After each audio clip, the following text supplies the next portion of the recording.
Spain paid very little attention to the construction and development of a good colonial transportation system. In this video, we're going to talk about some of the reasons why, and in part 2, we'll talk more specifically about Mexico.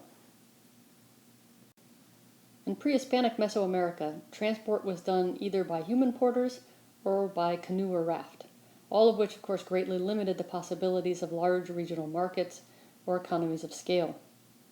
Robert Drennan in 1984 notes, any attempt to import food from farther away than 500 kilometers overland must result in a net energy loss to the importers. This is true whether the bearers carry their own food or forage along the way. Capital cities in Spanish America were most often hugely fortified garrisons and administrative centers.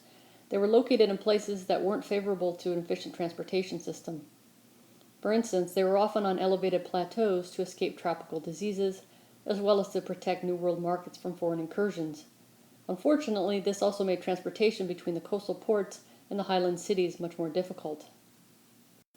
So why did Spain pay so little attention to infrastructure and transportation? One reason might be that most of the exports from Spanish America tended to be precious metals, that is, high-volume, low-volume goods. This made transport by mule sufficient in most cases. Thus, there was less reason to spend money on making roads accessible to wheeled vehicles. Also, the maintenance and construction of roads was increasingly expensive throughout the colonial period. Early roads were often constructed by wealthy individuals with quote-unquote free Indian labor. The Spanish king passed laws making it illegal to use indigenous populations as slave labor. For this reason, the colonists continued to rely on Indian labor to construct and maintain roads and bridges, but less of it was done because of this increased expense. Ortiz Hernan notes, in the 18th century, the colonial authorities used indigenous labor as the only way of repairing bridges and roads. Given this, at least in part, road repairs were few and inadequate in the majority of the cases. One of the colonial institutions that was in charge of constructing and maintaining roads was the Consulado. And just to give you a little background on what the Consulado was, this was an institution that started around the 13th century in Spain.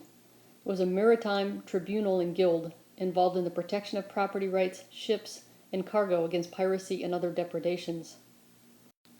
So the Consulados consisted of wealthy merchants who dominated Spanish oceanic trade, and there were 3 of them to start with. First was Seville in 1543, Mexico City in 1594, and Lima in 1613. And this was not a government agency, but they worked closely with the Spanish monarchy. They formed commercial monopolies in America and over the centuries steadily accumulated financial and political power.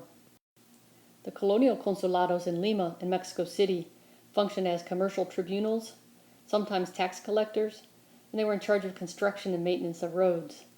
A combination of negligence and lack of money, however, meant that the construction and maintenance of roads often did not happen. Ortiz Hernan points to the Mexico City Consulado as a good example of this. He states, the Mexico City Consulado waited 2 centuries to assume this obligation, that is, the construction and maintenance of roads, and even then did it with a certain parsimony. In the late 1700s, public investment began to be viewed differently, notably as a sign of good government. It was also this time that the consulados began to point out the difference between British and Spanish institutions. For instance, a member of one of the new consulados in Veracruz, Mexico, noted, the wharfs of London and Amsterdam are dignified monuments for posterity of what commerce creates when buttressed by government support. In the late colonial period, the Spanish king was desperate for more revenue. There seemed to be a growing recognition that a better transportation system in Mexico could mean more trade and thus more tariffs.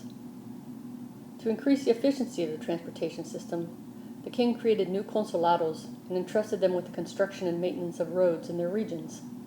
They were to pay for these tasks with the revenue collected from a new import-export tariff, usually ranging from 0.5 to 1.5%. Gabriel Paquet notes, however, that these revenues were insufficient to fund the projects that the consulados had planned, and in general was too little and too late.